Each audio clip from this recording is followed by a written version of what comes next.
Hello കൂട്ടുകാരെ, എല്ലാവർക്കും എൻ്റെ ചാനലിലേക്ക് സ്വാഗതം. ഇപ്പോഴും നമ്മുടെ യൂട്യൂബിലൊക്കെ വൈറലായിക്കൊണ്ടിരിക്കണ പാല് പോലത്തെ നാരങ്ങ വെള്ളം അതാണ് കേട്ടോ ഒന്ന് ഉണ്ടാക്കാൻ പോണത്. അപ്പോൾ നല്ല അടിപൊളി ടേസ്റ്റി ആയിട്ടുള്ള നാരങ്ങ വെള്ളം കേട്ടോ ഉണ്ടാക്കാൻ പോണത്. അപ്പോൾ പുതിയതായി കാണുന്ന കൂട്ടുകാരുണ്ടെങ്കിൽ ലൈക്കും സബ്സ്ക്രൈബും ചെയ്യാൻ മറക്കരുത് കേട്ടോ. നിങ്ങളുടെ ഓരോരുത്തരുടെ സപ്പോർട്ടാണ് എൻ്റെ വിജയം. അപ്പോൾ എല്ലാ കൂട്ടുകാരും കാണുമ്പോൾ ലൈക്ക് ചെയ്യാനും സബ്സ്ക്രൈബ് ചെയ്യാനും മറക്കരുത് കേട്ടോ. അപ്പോൾ ഇതുപോലത്തെ നല്ല അടിപൊളി നാരങ്ങ വെള്ളം കേട്ടോ. അപ്പോൾ നമ്മൾ നോമ്പൊക്കെ തുടങ്ങിയല്ലോ. അപ്പോൾ നോമ്പിനൊക്കെ കുടിക്കാൻ പറ്റിയ നല്ല അടിപൊളി നാരങ്ങ വെള്ളം ഉണ്ട് ഉണ്ടാക്കാൻ പോണത്. ഈ ജ്യൂസ് ഉണ്ടാക്കാൻ വേണ്ടിയിട്ട് നമുക്ക് 2 നാരങ്ങ എടുത്തിട്ടുണ്ട് കേട്ടോ. അത്യാവശ്യം നല്ല വലുപ്പമുള്ള നാരങ്ങ എടുത്തിക്കണത്, നല്ല നീരുള്ള നാരങ്ങ എടുത്തിക്കണത്. അത് ഈ പാത്രത്തിലേക്ക് നമുക്ക് നീരൊന്ന് പിഴിഞ്ഞൊഴിക്കാം. ഇനി ഇങ്ങനെയല്ല, നീരല്ലാതെ നാരങ്ങ തന്നെ മുറിച്ചിടാം കേട്ടോ. അപ്പോൾ അതിൻ്റെ ഉള്ളിലുള്ള കുരു ഉണ്ടല്ലോ, അത് കളഞ്ഞ് ഈ ഒരു 4 പീസാക്കിയിട്ട് ഒരു നാരങ്ങനെ മുറിച്ചിട്ട് അത് മിക്സിൻ്റെ ജാറിലിടാം. പിന്നെ ബാക്കിയുള്ള ഐറ്റംസൊക്കെ അതിൻ്റെ വെള്ളമൊക്കെ ഒഴിച്ച് എന്നിട്ട് നമുക്കൊന്ന് കറക്കിയെടുക്കാം. ഒരു 10 മിനിറ്റോ അല്ലെങ്കിൽ ഒരു 8 മിനിറ്റോ ഒന്ന് കറക്കിയെടുത്താൽ മതിയാകും കേട്ടോ. അപ്പോൾ ഇവിടെ ഞാൻ അങ്ങനെ ചെയ്യുന്നില്ല. അപ്പോൾ നോൽമ്പ് സമയമാണല്ലോ. അപ്പോൾ ഇങ്ങനെ കുറച്ച് നേരം വെച്ചാൽ നാരങ്ങൻ്റെ തൊലി കശപ്പായാലോ, വെള്ളം ഒരു കയ്പ്പ് രുചി വന്നാലോ, അപ്പോൾ ആ ഒരു പേടിച്ചിട്ടാട്ടോ ഞാൻ നീര് മാത്രം എടുക്കണത്.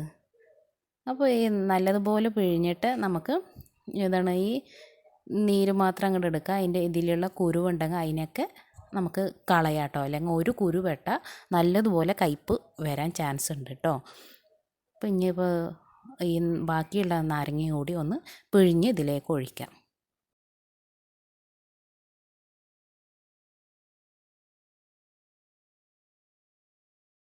അങ്ങനെ നാരങ്ങയെല്ലാം പിഴിഞ്ഞിട്ടുണ്ട്.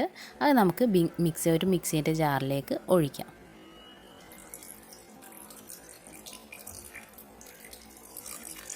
ഇനി അടുത്തതായിട്ട് ഇതിലേക്ക് ആവശ്യമുള്ളത് കണ്ടൻസ് മിൽക്കാട്ടോ.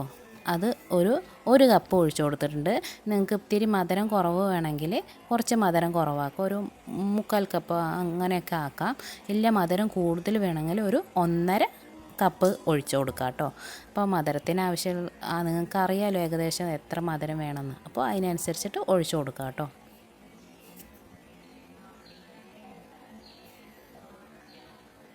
ഈ കണ്ടൻസ് മിൽക്ക് ഒഴിക്കുമ്പോഴാണ് നല്ല അടിപൊളി പാല് പോലത്തെ നാരങ്ങ വെള്ളം കിട്ടുന്നത്.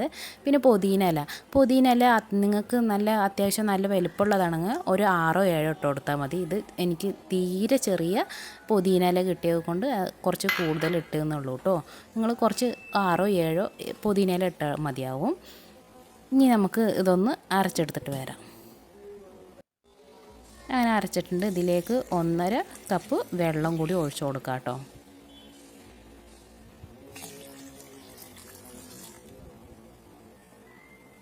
അങ്ങനെ മിക്സിൻ്റെ ജാറിലേക്ക് നല്ലതുപോലെ ഒരു 10 മിനിറ്റ് ഒന്ന് അടിച്ചെടുത്തിട്ടുണ്ട്. ഇനി നമുക്ക് ഗ്ലാസ്സിലേക്ക് ഐസ് കട്ടയെല്ലാം ഇട്ട് കൊടുത്ത് ഈ പാല് പോലത്തെ നാരങ്ങ വെള്ളം ഇതിലേക്ക് അങ്ങോട്ട് ഒഴിച്ചു കൊടുക്കാം. അപ്പോൾ നോൽമ്പിനൊക്കെ നമുക്ക് പെട്ടെന്ന് തന്നെ ഉണ്ടാക്കാൻ പറ്റുന്ന ഒരു ജ്യൂസാണ്. അപ്പോൾ എൻ്റെ എല്ലാ കൂട്ടുകാരും ഉണ്ടാക്കിയൊക്കെ നോക്കണം കേട്ടോ.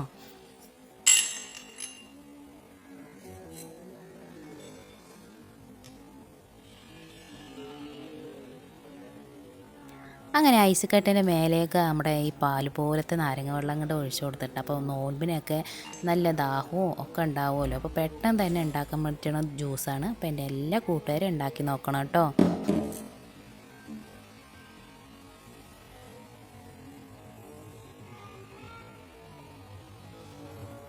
അപ്പോൾ പുതിയതായി കാണുന്ന കൂട്ടുകാർ എന്നെ സബ്സ്ക്രൈബ് ചെയ്യാനും ലൈക്ക് ചെയ്യാനും ഒന്നും മറന്നു പോകരുത് കേട്ടോ. നിങ്ങളുടെ എല്ലാവരുടെ സപ്പോർട്ടാണ് എൻ്റെ വിജയം. അപ്പോൾ ഇനിയും പുതിയ റെസിപ്പി ആയിട്ട് ഞാൻ വരുന്നതായിരിക്കും. അപ്പോൾ ഈ പാല് പോലത്തെ നാരങ്ങ വെള്ളം എല്ലാവർക്കും ഇഷ്ടപ്പെട്ടെന്ന് കരുതുന്നു. അപ്പോൾ ഇനി കാണും വരക്കും ടാറ്റാ.